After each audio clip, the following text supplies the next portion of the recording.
नमस्कार, आपका स्वागत है मेरे चैनल में। आज हम पंचलाइट कहानी का सारांश पढ़ेंगे।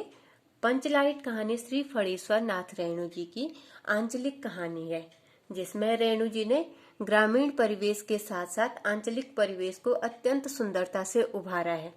आंचलिक कहानी वह होती है जो किसी क्षेत्र विशेष को केंद्र में रखकर जिस कहानी की रचना की जाती है, आंचलिक कहानी कहलाती है। यानी उस कहानी में उस क्षेत्र की बोली, भाषा, पहनावा, इसका वर्णन भी होता है।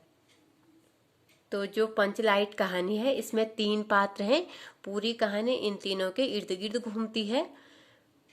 इसके पात्र हैं गुलरी काकी है, मुनरी गुलरी काकी की बेटी है मुनरी, और गोधन है जो मुनरी का प्रेमी है। तो कहानी शुरू होती है। रामनवमी का मेला है। इस मेले में महतो टोली, जो पंचों की टोली है गांव की, वह क्या करती है, पेट्रोमैक्स खरीद लाती है। इस पेट्रोमैक्स को गांव वाले पंचलाइट कहकर पुकारते थे। अब पंच लोग लेके आए थे तो इस लाइट को पंचलाइट कहकर पुकारते थे। पंचलाइट खरीदने के बाद जो 10 रुपये बच गए, अब गांव में रुपये इकट्ठा हुए। अब पेट्रोमैक्स तो आ गया, अब 10 रुपये बच गए, इनका क्या होगा? तो पंचों ने निर्णय लिया, इससे पेट्रोमैक्स की पूजा की जाएगी तो उसका सामान आएगा। तो जो 10 रुपये बच गए थे उससे पूजा का सामान खरीदा गया। सबको पंचलाइट आने की प्रसन्नता थी। पूरा गांव खुश था कि आज पेट्रोमैक्स आने वाला है। इस खुशी में कीर्तन का आयोजन किया गया। जैसे जन्मदिन पे किया जाता है, ऐसे ही पेट्रोमैक्स यानी पंचलाइट आने पर कीर्तन का आयोजन किया गया। थोड़ी देर में टोली के सभी लोग पंचलाइट देखने के लिए एकत्रित हो गए। सभी गांव वाले एकत्रित हो गए कि आज गांव में पंचलाइट आ गई है। तो सब लोग एकत्रित हो गए। सरदार ने भी पंचलाइट खरीदने का पूरा किस्सा लोगों को सुनाया कि आज ऐसा ऐसा हुआ, फिर इसके 10 रुपये बच गए थे, इससे हम पूजा का सामान ले आए। तो टोली के लोगों ने अपने सरदार और दीवान को श्रद्धा भरी नजरों से देखा कि ये कितने अच्छे लोग हैं, इन्होंने गांव के लिए कितना बड़ा काम किया है। लेकिन अब प्रश्न यह पैदा हुआ कि पंचलाइट को जलाएगा कौन? क्योंकि पंचलाइट तो गांव में पहली बार आई थी, किसी ने देखा भी नहीं था पेट्रोमैक्स कैसा होता है। खरीदने से पहले तो यह बात किसी के दिमाग में आई ही नहीं कि लाएंगे तो जलाएगा कौन। अब सब निराश हो गए कि जलाना तो किसी को आता ही नहीं है। फिर यह निर्णय हुआ कि दूसरे गांव की पंचायत के आदमी को कोई नहीं बोलेगा कि पेट्रोमैक्स जला दो, उनकी मदद कोई नहीं लेगा।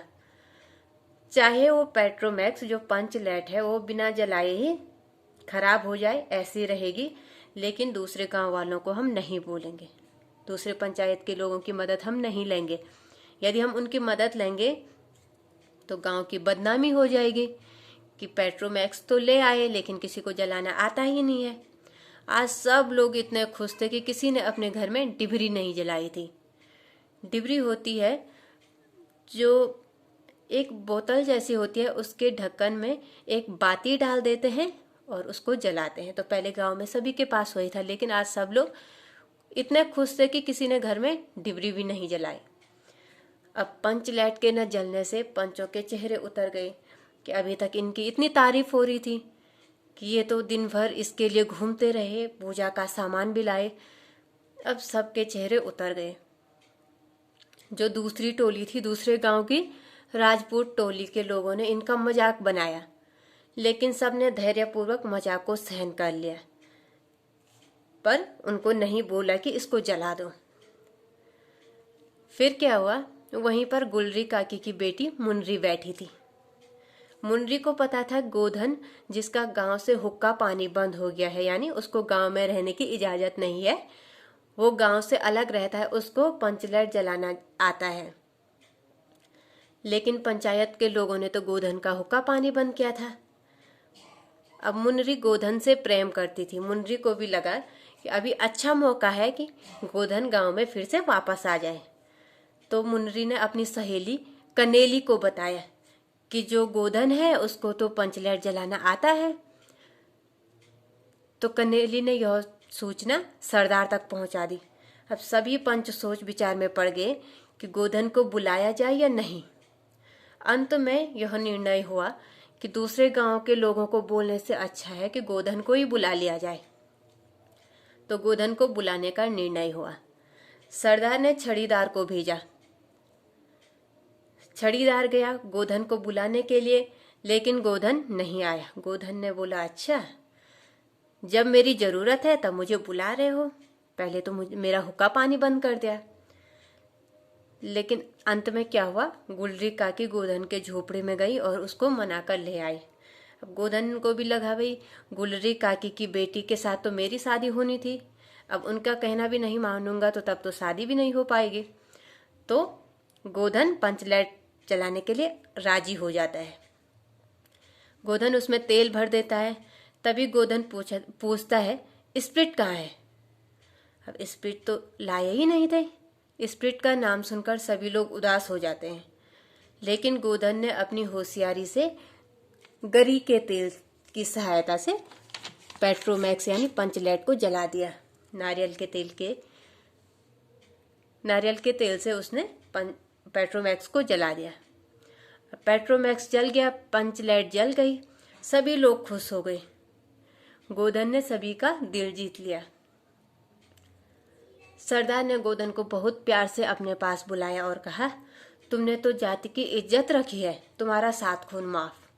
क्योंकि अभी गांव वालों की जरूरत थी, तो गोधन का हुक्का पानी वाला वो खत्म हो गया। गांव में रहने की इजाजत मिल गई गोधन को। खूब गाओ सलीमा का गाना, यानी जिस चीज के लिए गोधन को गांव से अलग किया गया था उसको उसकी इजाजत मिल गई। तो यहीं पर कहानी समाप्त होती है।